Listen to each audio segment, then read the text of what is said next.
Assalamualaikum warahmatullahi wabarakatuh. Perkenalkan, nama saya Dini Febi Valencia dari Prodi Rekam Medis dan Informasi Kesehatan. Di sini saya akan membahas tentang perkembangan pendidikan kewarganegaraan. Dasar hukum yang menjadi landasan pembelajaran pendidikan kewarganegaraan di perguruan tinggi adalah Undang-Undang Dasar Negara Republik Indonesia 1945.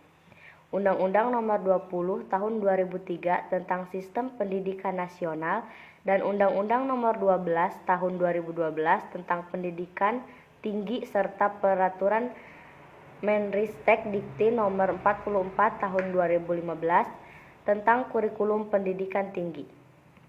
Telah diamanatkan bahwa dalam kurikulum pembelajaran di perguruan tinggi wajib memuat mata kuliah agama, Pancasila, pendidikan kewarganegaraan, dan bahasa Indonesia.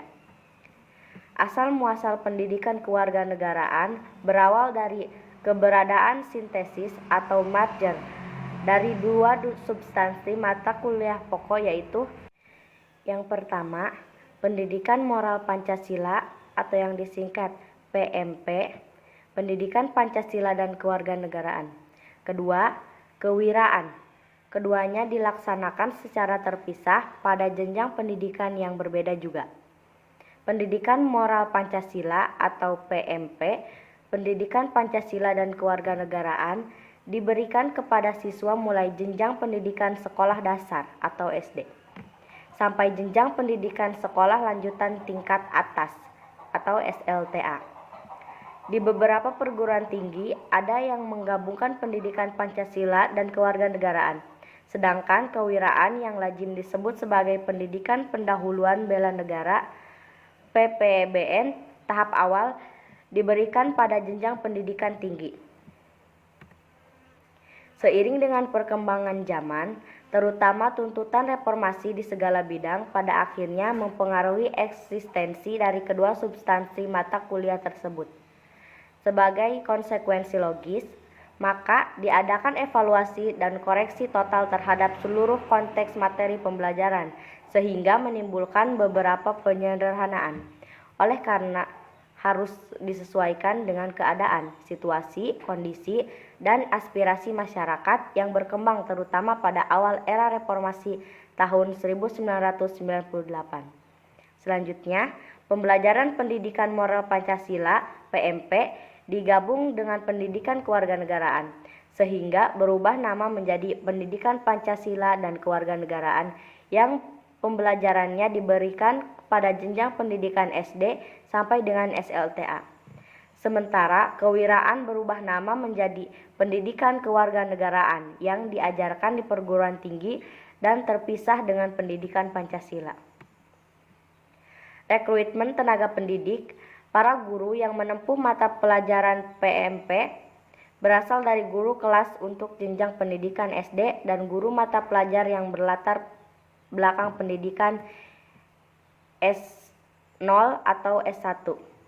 Bidang studi ilmu pengetahuan sosial IPS atau pendidikan moral Pancasila untuk jenjang pendidikan SLTP dan SLTA. Bagi para dosen pengampuh mata kuliah kewiraan, rekrutmen awalnya berasal dari kalangan militer TNI dan polisi, sehingga sangat terbatas keberadaan sumber daya dosen perguruan tinggi yang berbasis spesialis pengetahuan pendidikan kewiraan, pendidikan pendahuluan bela negara. Namun, seiring dengan perkembangan zaman, dirasa kebutuhan tenaga dosen kewiraan sangat diperlukan guna mengantisipasi dan memenuhi kekurangan dosen pengampuh mata kuliah ini.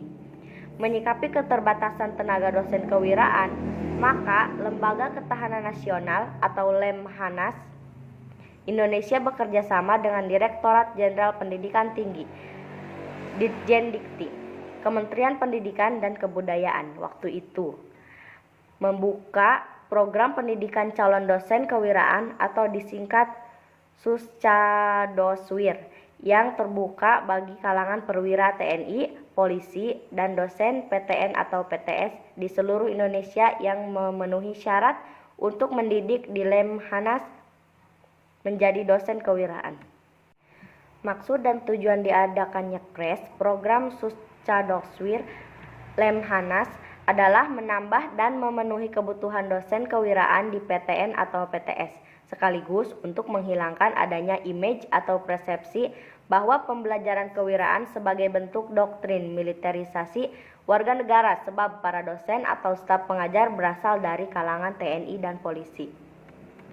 Dengan keberadaan dan kehadiran para dosen sipil dari lingkungan perguruan tinggi, diharapkan mahasiswa dapat memahami sepenuhnya bahwa pendidikan kewiraan bukanlah pendidikan militerisasi, melainkan pendidikan pendahuluan bela negara yang wajib dipelajari oleh setiap warga negara. Bukan juga sebagai doktrin wajib militer.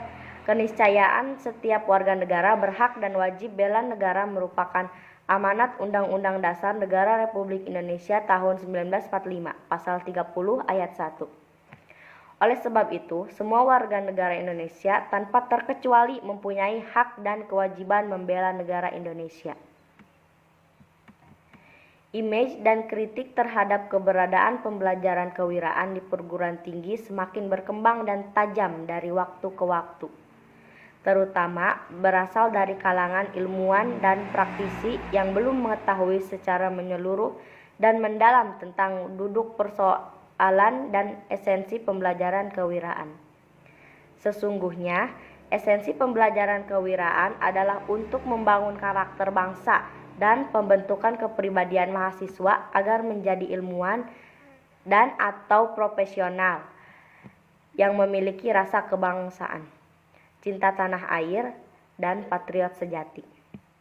Begitu kuatnya arus kritik ditambah dengan berbagai dorongan adanya kepentingan dalam era reformasi, maka pembelajaran kewiraan disederhanakan dan dirubah menjadi pendidikan kewarganegaraan.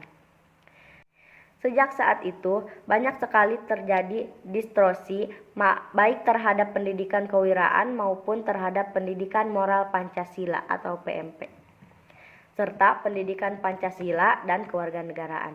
Pendidikan kewiraan di-merger menjadi satu dengan pendidikan moral Pancasila, pendidikan Pancasila dan kewarganegaraan. Selanjutnya berubah nama menjadi pendidikan kewarganegaraan yang diberikan dan diajarkan sejak duduk di bangku SD sampai perguruan tinggi. Secara kasat mata, ada beberapa esensi dasar pengetahuan yang ditiadakan berhubungan dengan moral Pancasila. Begitu pula dengan beberapa bahan pembelajaran kewiraan makin disederhanakan.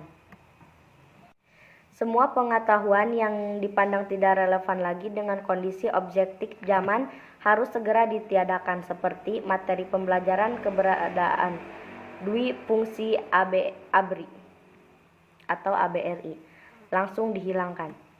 Namun pada kenyataannya bukannya itu saja, melainkan beberapa esensi dasar pengetahuan bela negara juga ikut tergerus seiring dengan penyederhanaan materi pembelajaran pendidikan pendahuluan bela negara atau kewiraan.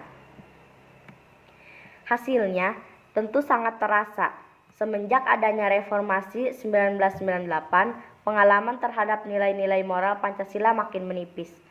Para generasi muda hampir tidak paham dengan apa itu nilai-nilai Pancasila. Bahkan ada kalangan artis yang menghina burung Garuda Pancasila.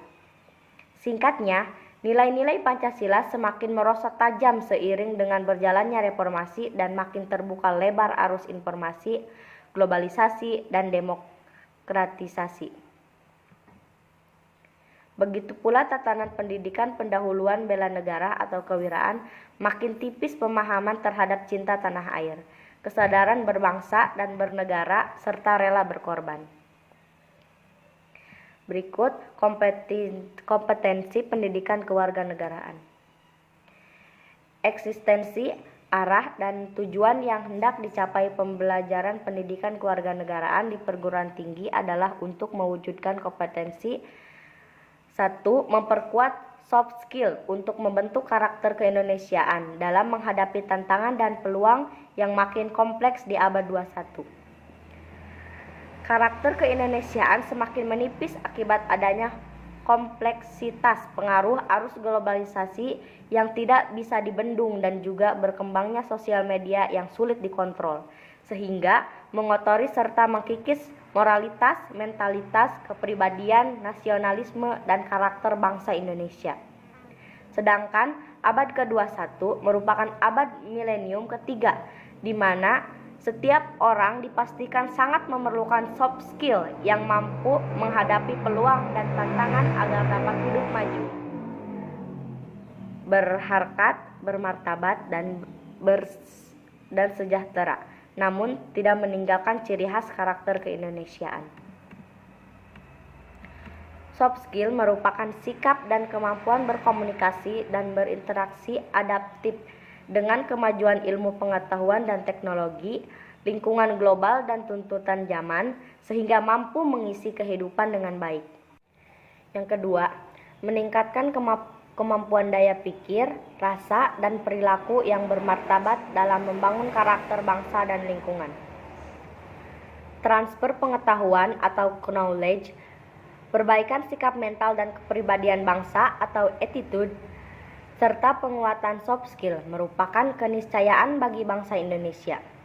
Transfer pengetahuan atau knowledge akan mendorong peningkatan daya pikir makin kritis dan cerdas, sehingga dipastikan akan memiliki kemampuan dalam menguasai ilmu pengetahuan dan teknologi.